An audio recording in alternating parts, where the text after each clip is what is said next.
Eric. Hello. Woo! How are you? I'm good. What's new?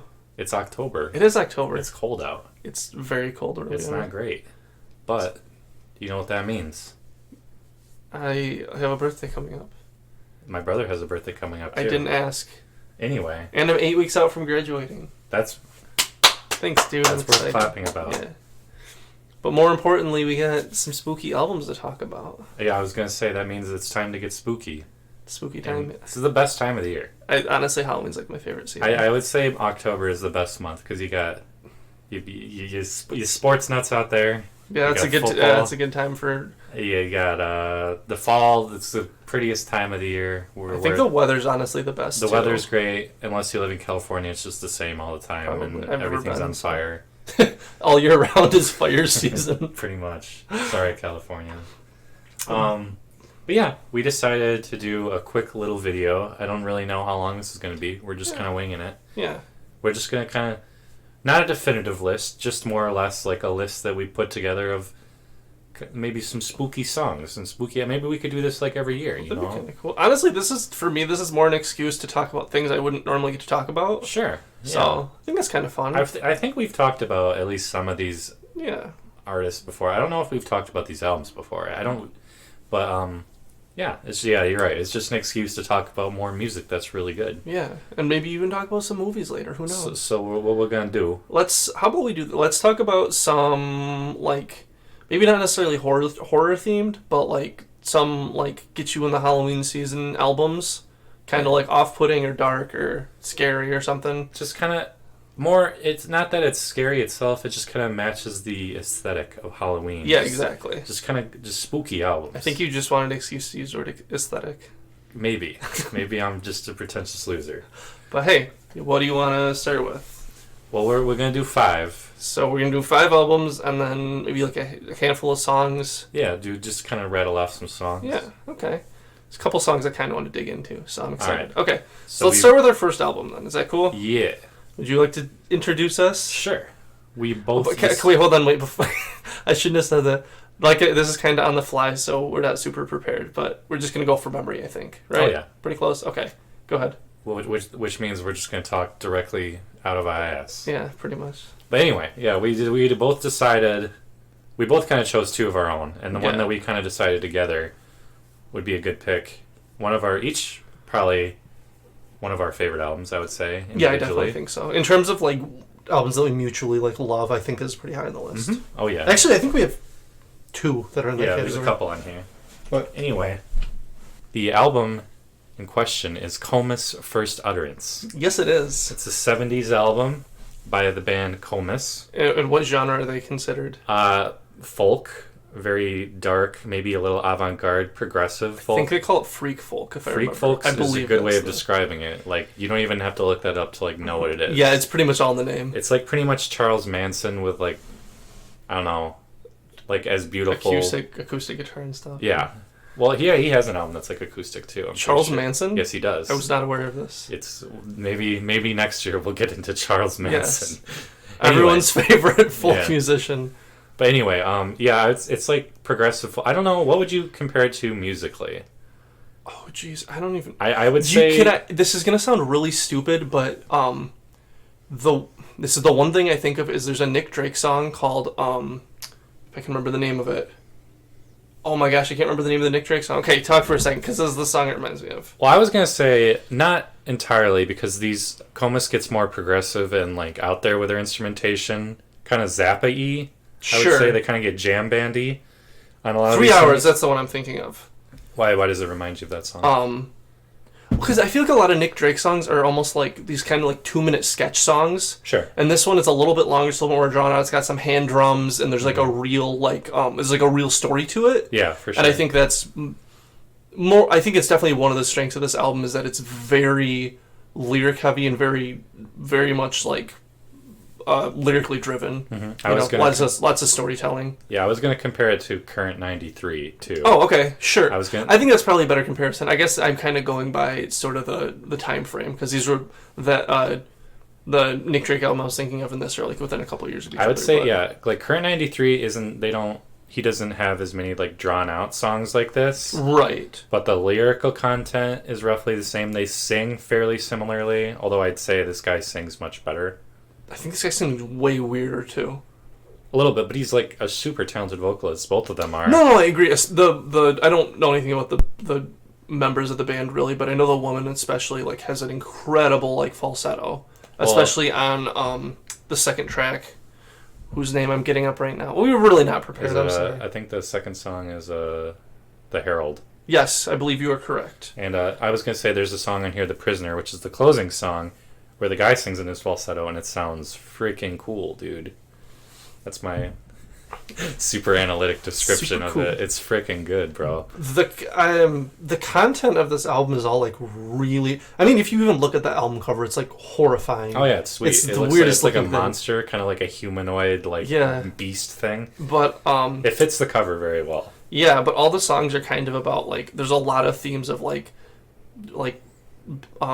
isolation and like rape and like violence and lots of different things that are like lots of not fun stuff. I would not say fun stuff, but like being oppressed, I feel like was a big theme on this album. Sure. I don't know, just I read that apparently the last song's about electroshock therapy too. I was not aware of that. Yeah, It's interesting. I did a quick little brief thing while I was on the toilet 10 seconds ago. And I found out that The Prisoner is about electroshock therapy. Well, I know. Okay, so I'm pretty sure Drip Drip is like a sexual situation. So is Diana. Diana is kind of. I think she's getting like chased through the woods though. By a comus man.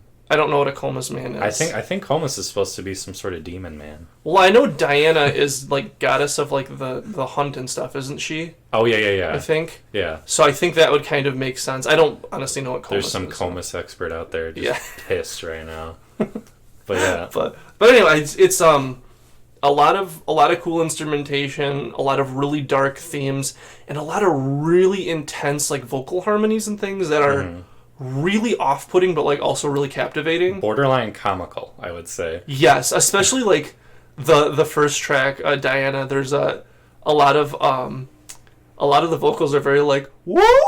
Yeah, there's like it's really funny if you're not sort of expecting it. You're like, this is the stupidest thing. You've got to kind of give it a chance. There's an Always Sunny sketch where there's a character that comes in for the talent show at Patty's Pub. And we'll just throw a picture up of her right now because the way she looks, you can hear this band in it basically, and Current 93 as well.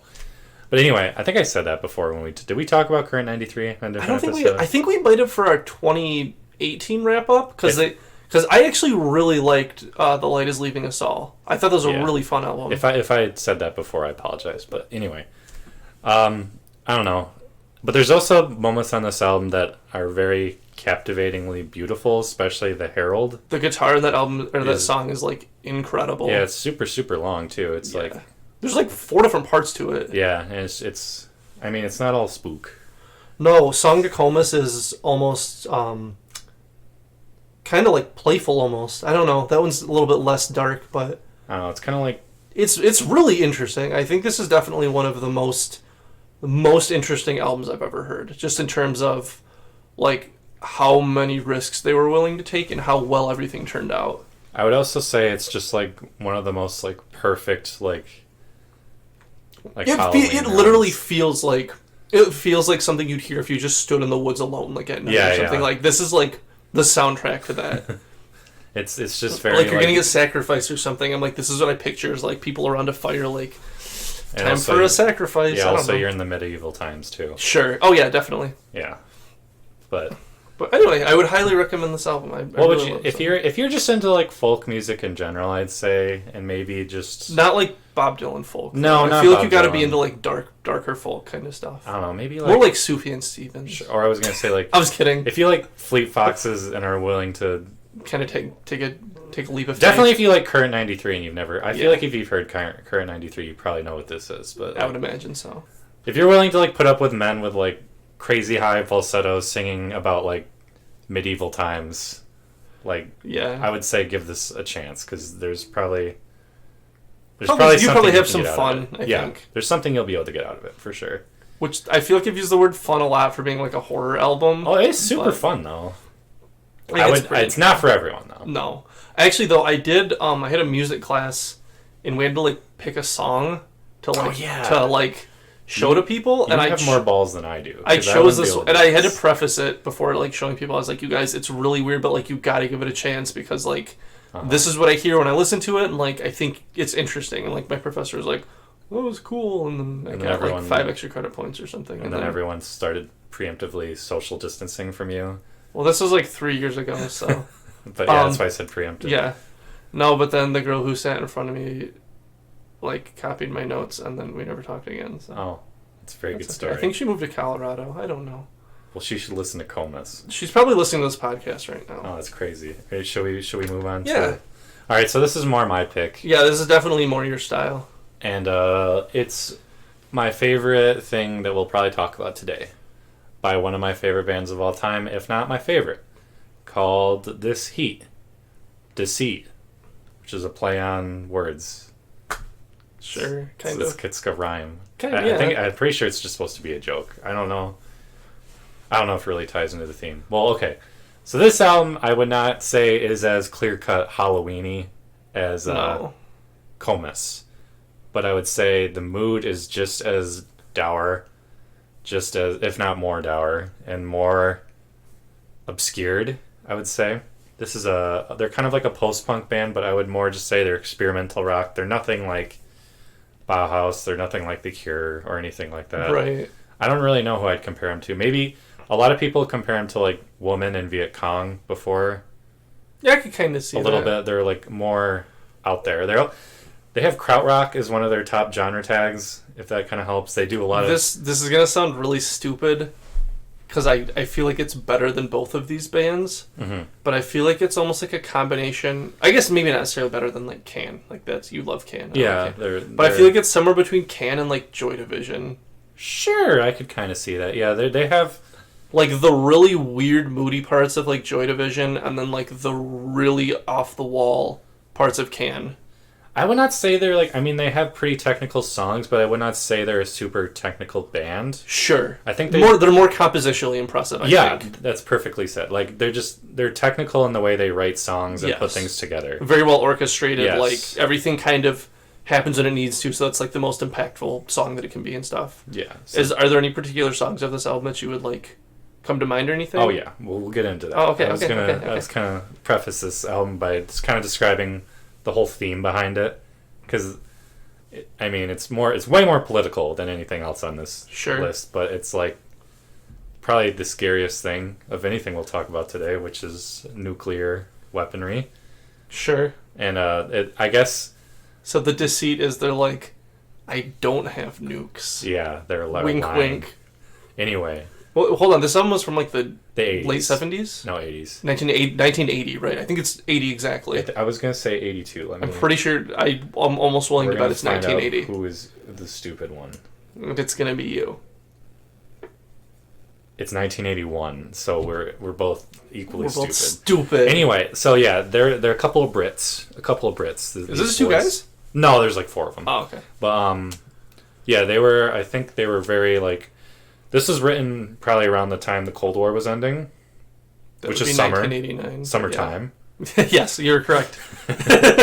Anyway, so yeah, they were definitely towards the end of the Cold War. The end of the Cold War, and they were they used this, like, at that time, I guess people were referring, well, in war people always refer to weapons as like kind of like with cute names, like the big boy, like the little boy or something. I don't know what you're getting at, but go ahead. Not weapons, but like bombs per se. Like, okay. I don't know. They I'm just not familiar with this concept. I'm sorry. Yeah, little boy and big boy, they're bombs. Oh, okay. Although, okay, so Hiroshima... So Big Boy, the restaurant's named after a bomb. Yeah, like the whole Hiroshima, Nagasaki, that whole thing where it was like the little boy and the big boy, and it was kind of like the romanticization. Okay, so what you're saying is that like they were downplaying the severity of what they were doing by giving them like playful names. Yeah, okay. And I think that was just like they felt like we were heading into like a direction where it was just like people weren't taking it seriously or something. Yeah, and it was only going to get worse. Okay. And so like a lot of these songs, there's one song on here where it's just like pretty much the end of civilization, and it's like humans talking to each other and like, okay, well, what do we have now? Like, if everything's gone, what do we have? And it's just like, well, we know 2 + 2 = 4. Like, what else do we know? And Gotcha. it's very, I don't know. And they also play along, like, the opener on this album, Sleep, is kind of like almost like a nursery rhyme. Yeah, it's like a lullaby. And that comes back into play on a different song, which gets super distorted and weird. And, I think aren't the lyrics literally just sleep, sleep, sleep, go to sleep? Go to sleep. It's just the whole song. Yeah. But it's like repeated like ad nauseum. Mm-hmm. It's like... Yeah, but yeah, this I don't want to get too into the politics of this album because, I mean... That's probably the least interesting part because it's such a crazy album. The album itself, this creepiness comes from just like the like atmosphere it kind of brings forth. Just like... There's nothing really that sounds like it. I don't know. It's just... It's very much reminds me of, like... It almost... This is going to be weird, but it reminds me of, like... You know, like, when you write something, like, the first draft of something, you always, like, throw everything at the wall and see what sticks? Sure. That's how this feels, but it's like, let's cover all these musical bases, and then they were just like, no, that's fine. Mm-hmm. Like, we'll just go with that, because it's so, like... It's so all over the place in terms of, like... It's scatterbrained, but it's, like... Yeah, but it's very cohesive still. It fits the... Because it's all very moody, and it's all very, like... It's just off-putting. Like, everything about it is very, like... But not even all of it. Some of it is, like, kind of has some cool grooves and, like, some cool, like, musical breaks and stuff. I haven't heard this album in a long time. Paper Hats, I would say, is, like... Paper Hats is, like, the most, like, obvious... You mean like, newspaper spoons? No. Yes. I'm just kidding. That was whoever got that joke, they know. Anyway, yeah, Paper Hats itself is, like, probably the most, like, normally composed song. It's most, like, and even that's accessible, like, for sure, yeah, I think. That'd be the song I'd show to people. Yeah. And, but then there's songs where it's just, like, they're playing around with, like, really weird... There's a song with a kazoo on this album. I forgot about that. Yeah. It's really fun. And there's, like, the closer, not the actual closing track, because the actual closing track sounds like nothing. It's like an ambient track, basically. Yeah. And it like, looks out... It sounds like what Fallout 3 looks like. Gotcha. What else was I going to say? But yeah, yeah, they play around with, like, glockenspiels, too, and just stuff like that. I just remember... like I said, I've been in this in a long time, but I do remember, like, a ton of instrumentation and just very bizarre approaches to, like, songwriting and stuff. Mm-hmm. And then just everything worked. Yeah, that was incredible. We were saying how it's, like, scatterbrained, but, like, I don't know, it kind of feels like you're watching... It doesn't feel disjointed, though. No, it doesn't. It feels like everything is... Or purposely disjointed. Yes. It feels like everything's exactly where it needs to be. I would say, like, I don't know, because War is kind of scatterbrained, too. Yeah, it's illogical and... When I listen to this album, it, like, makes me feel like I'm watching old war footage, like, just kind of go back and forth, and, like, I don't know, like World War One when you see propaganda. Like, when you see, like, old war, like, terrible things in history where it's like you see, like, war. You're like, how did we as a species, like, sink to that level? Yeah, and, like, I don't know, that's like, this is the kind of music that would accompany it almost. But yeah, I really want to listen to this album again now. Ooh. Yeah, dude, this is definitely a top 5 Cold War. Yeah, ooh, Ronald Reagan. We're going to the moon. Just kidding. We're gonna blow up into the moon. I don't know. That didn't make sense. That didn't make any sense. The Earth is flat, Josh. And you're right. The moon. The moon is made of cheese. What is that from? Wallace and Gromit. Oh, right. Anyway, so that's enough about that. That was enough rambling about one of the greatest albums ever made. So, I'll give it to you. Okay. Handing you off the ball. Are you going to fumble? I don't think I will. I'm just debating which one I want to do next. I think... let's just kind of... I don't have a lot of thoughts on this one, but I think we can just kind of... Cruise through it real quick? Yeah. Okay. Just because we kind of thought of this last second, I haven't listened to this album in a long time. Yes. But we wanted to talk about Gorguts with the album Obscura, which I really love, but I just haven't listened to it in a long time.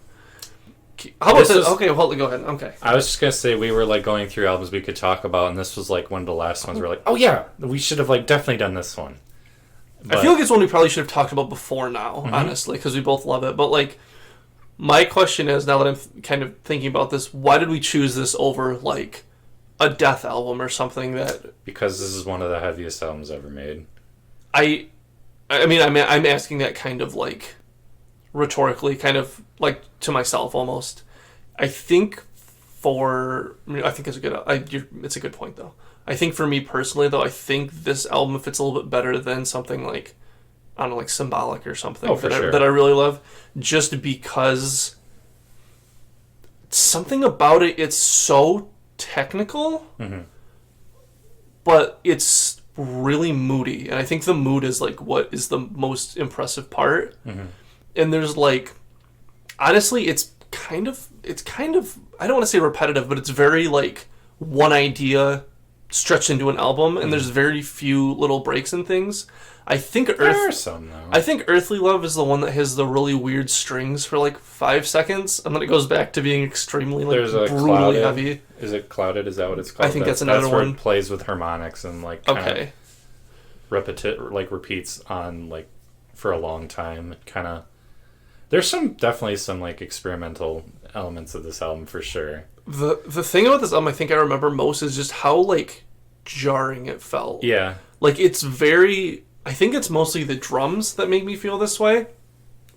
But I feel like it's very like, I don't know how to explain it.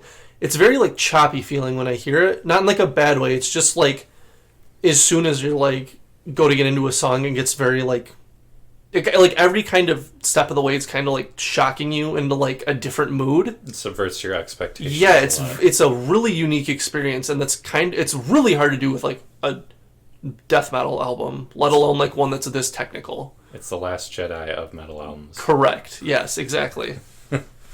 I was gonna say this. I was joking, but I'm also not where I said it when I said it's like the heaviest album ever made, because people say that about everything. Yeah. But like this genuinely it's like brutal. It's probably one of the heaviest albums ever made. And not heavy in terms of like sound. I mean, sound and speed and like, oh, the bass is cranked up completely. Yeah, it's just like I don't have another word. It's just brutal to listen to. Yeah, I feel like I don't know why. This is the feeling I get is like, I just got in like a fender bender and the dude jumped out of his car and is just like ranting at me, and I'm like cowering in the front seat. And like he also has a pig as a head. Yeah, and he also has and he's carrying a scythe for some reason. Yeah, it's very. I don't know how I would describe. This is kind of the reason we kind of just like threw this on without thinking too much. Yeah, just we knew there was something to talk about, but we didn't know what. We didn't really review it before. Would you say this is the hardest to get into? None of these are very easy to get into. The more I think about it, I would say this. For me personally, I think this is one of the harder ones to get into. I would say it takes the longest to really be like. Appreciate it. Yeah, I think it's fair. Yeah, the most listens. Also has probably the coolest closing of any album ever. Don't hate me, I don't remember what song closes. It's not the song that closes. Like it closes and it's like one of those like, I don't know, it sounds like a creaking like percussive thing, and then like another measure, and then it happens again, and then it's like 2 measures and happens again, and 4 measures and it happens again. Well, the last track is called Sweet Silence, so... And it keeps doing that. It keeps doing it until like, it's like one more after you think it would be done, and then it does it again, and it's just like, ooh, chills. It's very good. Honestly, the only few songs I really, really remember well are title track, Earthly Love, because that's like literally one of my favorite songs ever. Clouded. Clouded and Nostalgia. Those are the ones I remember. Those are the big ones, I'd say. Those are probably the 4 big ones. And then outside of that, I mean, it's just a super consistent album. Yeah. And like I said, it's just brutal. And I think what happens when I hear this song, I picture... Do you ever see that meme of the guy from Meshuggah, like that face he makes? Yeah. That's what I picture. I'm going to see if I can put that in here. Okay, this album cover is also awesome. Did you know it's like an old man? I thought it was a bat for the longest time. I thought it was a pig for the longest time. So funny. Like a pig man. Yeah. Yeah, it's like an old guy like meditating with a huge beard. Yeah. And this is another instance of the cover perfectly capturing like exactly what to expect. With the exception of the next album we'll probably talk about, all these covers are awesome.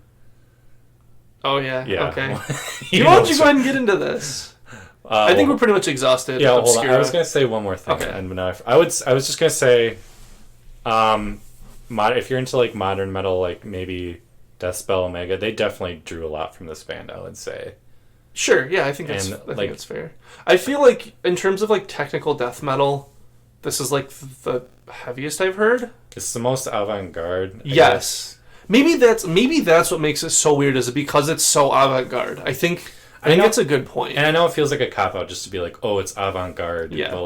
But like, there's a lot of really odd choices in this album for like a death metal album. Oh, for sure. Because I feel like death metal is such like a blah like term anymore. Yeah. Like when people think of it, like when I think of it, I think of like death because it's like sure. I think they kind of were like the forefront.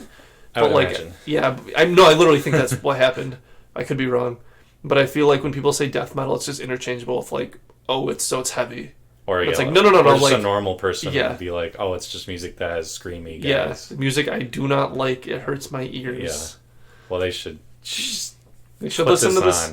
Listen to this album, and enjoy some sweet silence. And then listen to this one right after. What's this one called? So Dope Throne. I'm gonna make this short and sweet because you're more into this album than I am, and I also haven't heard it in a long time. This album is like this is definitely the easiest to get into, I'd say, of all the ones. That's really funny because I had the hardest time with this one because you're dumb. It's just not my style. But go ahead. You idiot. Anyway, so Dope Throne, band Electric Wizard, super stoner metal, super Black Sabbath inspired. 100% like death metal, but the song Black Sabbath. Yeah. Off Black Sabbath by like that song specifically. Yeah, sure. I would agree. I was gonna say it's like also like Masters of Reality, like that. Masters of Reality, I think definitely is. Yeah, I think was probably the album that's closest to this, as it's very slow and doomy. Anyway, so Electric Wizard, I like Black Sabbath a lot. I love Electric Wizard, especially this era of Electric Wizard. Do you want to talk about how they got their band name? That's an Electric Funeral and The Wizard, right? Yeah. They literally... They clearly love Black Sabbath. The story I read was that they asked him where the band name came from, and he was like, did we steal our band name from 2 Sabbath songs?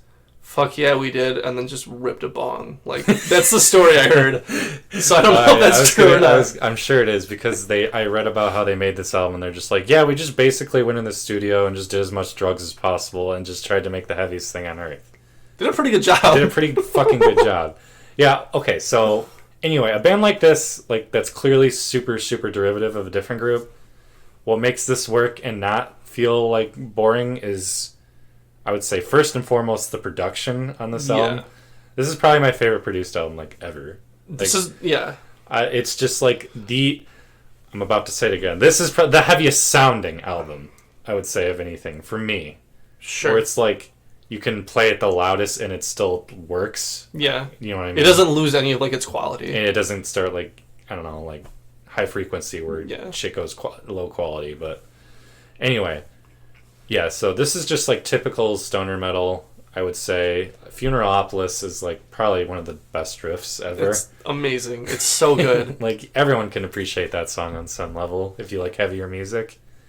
This album deals a lot with like, I would say it more passively deals with like Satanism and paganism. I feel like it's more just an aesthetic.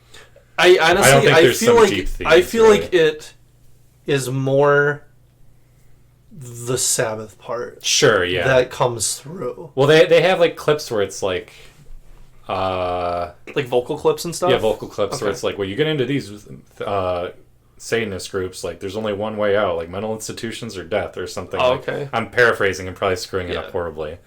And then there's clips of like them finding a witch doctor and stuff. It's just like there's not like an overarching theme though, is there? It's a vague theme. Okay. I mean the album covers like what, a devil smoking a bong, like I never knew. I would never take it super seriously, but like it's just banger after banger after banger for me. I love the three number. I think it's the third track where it's like Weird Tales. That's my favorite. Yeah, where it's like it goes into like that almost like Earth, mixed with Black Sabbath kind of song. And that's fucking awesome. I don't know. It's just it's one day you're gonna realize like it's gonna all open up. The problem for me is this album is almost 80 minutes long. Sure, I don't pay attention to things for that long usually. That's fair. I mean, I'm actually surprised it's that long, to be honest with you. I mean, I think that's the difference is like, you don't think it feels that long. I feel like it definitely feels that long. Oh. But I've never really gotten into like stoner metal that much. Sure, I like Sleep quite a bit. You but like I don't Sleep more than I do. I like Sleep more than you do. Yeah, I'm more into like this like Electric Wizard kind of territory. I don't think I particularly like stoner metal. I think I just really like this album. That's fair. But also, I mean, you probably have a particular like proclivity towards certain guitar riffs and stuff. It's not like I mean, the guitar production's amazing, but like, I mean, the riffs are like fun. The riffs are pretty great. The drums aren't particularly amazing or anything. No, they're just there. Just there. They're just there to make sure that something ties the guitar together. I think the vocals are like perfect for this album. Yeah. But, Funeral. Yeah, he's like a screaming man, but like he's in the background like too. It's like not even like there's just like 10 layers of guitar in the front. And like maybe a couple layers of bass. And then the drums, then the vocals. Yeah, it's definitely the like lowest and the highest. But he certainly tries to yell his way through everything. Yeah. It's really cool. It's a great album. It's very fun. If you wanted to get into like doomy, like slower metal that's really heavy and just like dude weed, you know what I mean? If you want to smoke a cigarette with some weed, a silly cigarette, is that what they call them? What do the kids call them these days? Doinks. Crack. Oh. If you want to smoke crack and listen to this album, do it. You'll have a good time. You'll have a good time, and then I'm advocating for that. Yeah. On this podcast. Heck yeah. Smoke crack. Frick yeah, man. Anyway. Any other thoughts on that album? No, it's just awesome. I haven't listened to this in a long time, but I just remember a few songs. You should, idiot. I know. But so cap it off. I can dig into this last one quite a bit more. Sure. And that would be it's in metal mood today. Yeah, I think so. I guess we had 3 metal albums. I mean, metal. October is the metal month. You know what I mean? Yeah, it is for sure. I would say so. Unless you live in, never mind. Like California. No, I was gonna say because I think Sweden is like very wintry. You know. Yeah. Well, winter's a good metal time too. But I was gonna say that's also like the black metal capital of the world. Why don't we have any black metal in here? I've never gotten super into. I know the only black metal. It's boring. Yeah. It's the only black metal I really dug into ever was that Deathspell Omega album. We talked about it already for like there's no Burrs albums of the decade. Yeah, and besides, like what black metal has even happened in a long time that was like really noticeable, like Panopticon. I don't know. Liturgy, Death Heaven, bands like that. Which but that's like black gaze. I don't know. Kinda, yeah. That's more what black metal's going down right now. Yeah, that's unfortunate. Anyway, but yeah, let's go the opposite of black metal and the opposite of stoner metal. I'd say almost in terms of metal, it's still metal, and that is grindcore. Grindercore. Yeah, it's good. It's good if you're. This is the album I was trying to say had the terrible album cover. I disagree. I think it's great. I think it's gross. I think it's funny. It reminds me of like. Do you remember? Like every horror movie in the early 2000s. Prowler in the Yard, by the way. Yeah, I'm sorry. It's Pig Destroyer with Prowler in the Yard. Also known as Cop Destroyer, in case you didn't know. I always thought it was more like, oh, we're going to like gut a pig, but it's literally like, no, we hate cops.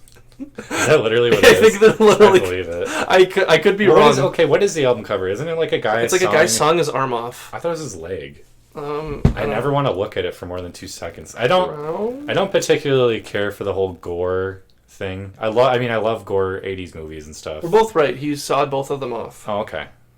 And there's just some other dismembered kind of bodies and stuff. It's disgusting. And I don't particularly like any of their album covers the more I think about it. Terrifier's pretty off-putting. They're all pretty off-putting. I mean, they fit the band for sure. Yeah. But it's funny because, like, do you remember, like, in the early 2000s when, like, every B horror movie had, like, the same sort of, like, cartoony feel to their movie covers? Give me examples. Like Fear.com. Oh, yeah. And, like, all of those are you're like... Yeah, it fits that. That sort of reminds me of where it's like, we need a cover for this album. Okay, just make something really fast. Like, the cheap CG guy doing something gross.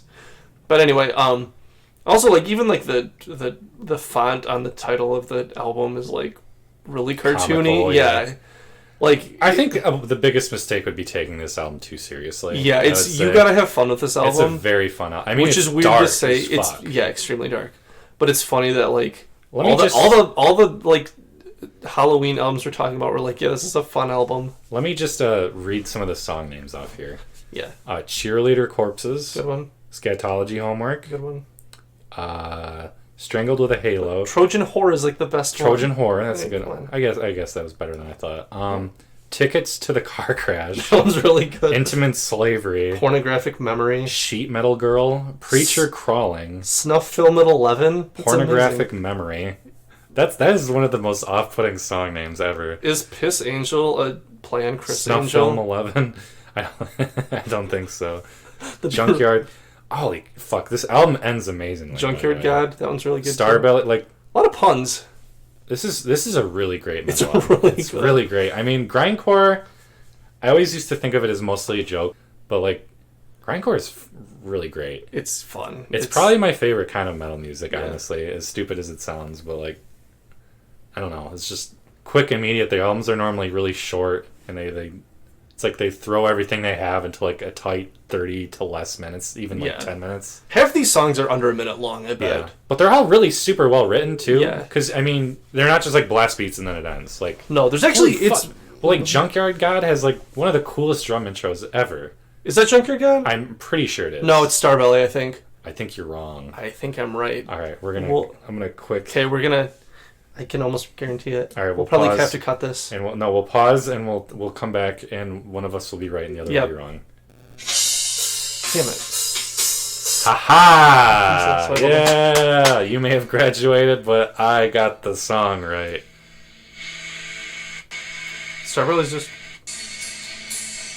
really heavy and slow. I didn't know that. Okay. This album's fucking cool. It's a great album. So anyway, and how does this album start, Josh? With one of the most disturbing things I've ever heard. We shouldn't give away too much. I feel like it's more like you should just listen to it. Can I mention like a few things about this album that stick out to me? Sure. I have one big complaint about this album, and it's not that big. It's actually kind of stupid. I feel like the song breaks are at really illogical points. I think that's almost the point. I don't like it though. I think that's most grindcore albums is it's just like stop.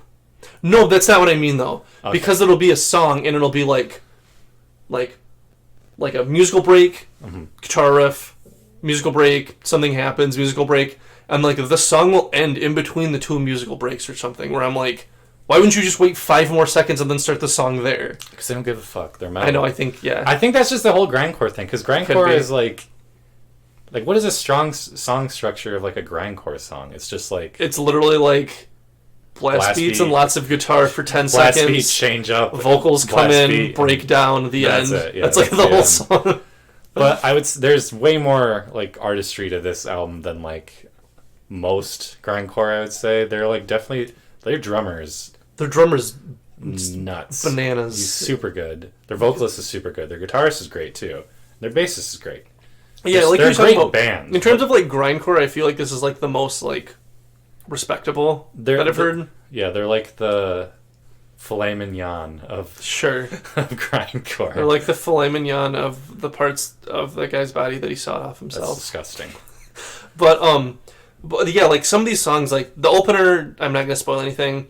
And the closer, I think they kind of... It's like a Microsoft Sam voice, too. Yeah, it's very disturbing. Cheerleader Corpses is incredible. Trojan Whore is incredible. Trying to think of some of my favorites. For me, it's like the last stretch of songs where it kind of starts to ditch the whole grindcore thing and kind of become more elongated. It's kind of like what Jane Doe does. Kind of go with some longer, moodier songs. Yeah, I think that's when the album like really like, okay, fuck, you're getting onto something really good. But like Snuff Film at 11, I really love. Starbelly, I love a lot. Junkyard God, I really love. I can't remember which one it is. I put Junkyard God up there for one of my favorite I think songs. Junkyard God might be the one that has like just the... Not like the drum intro, but like the drumming throughout the song is like really intense. Like, I think it's like... Brr, brr, yeah, it's like very like mechanical. It's very mechanical and it sounds like almost like a march or something. Sure. It's very bizarre. But yeah, I can't praise this album enough. I don't know if I have a ton else to say. It's just super fun if you don't take it too seriously. Yeah. If you do take it seriously, you're probably going to be really... I did it first, though. I mean, I thought I kind of took it as a very like intimidating album the first time I listened to it. Because it was like my first grindcore album, I'd say. And then the more I've kind of come back to it, the more I realized how fun it was. Yeah, for sure. So, but yeah, I mean, if you're just into heavier metal in general and you think you can handle grindcore, I would definitely try this. And if you like this album, listen to Terrifier. Yeah. which has... Those are probably what's the one Grave Dancer is the song I love off there. That's my favorite. There's tons of great songs. And then listen to Bookburner, which I also love. Bookburner's and really then good. don't listen to their last album because it's really bad. I wouldn't say it's bad. It's like metalcore. It's not good. It's not good. It sounds like a band that's past their prime, but sure. it's still not bad. Now I would say they're more Pig supporter at this point. I wouldn't go that far. I'd say they're more Pig like Skinner. I don't know. Well, that's still pretty horrifying. Pretty destructive still. But. Pig beater upper. Pig verbal abuser. There you go. Pig passive aggressive. I think that's pretty solid. I think for albums, they're probably the most acclaimed like grindcore albums as far as I know. Yeah. Anyway, I can't think of a ton else. So yeah, those were our albums. Yeah, highly recommend all of those. Yeah. You'll have fun, and you'll get some little spookies in there. So yeah, let's come back in a minute, and we'll talk about some songs we really like.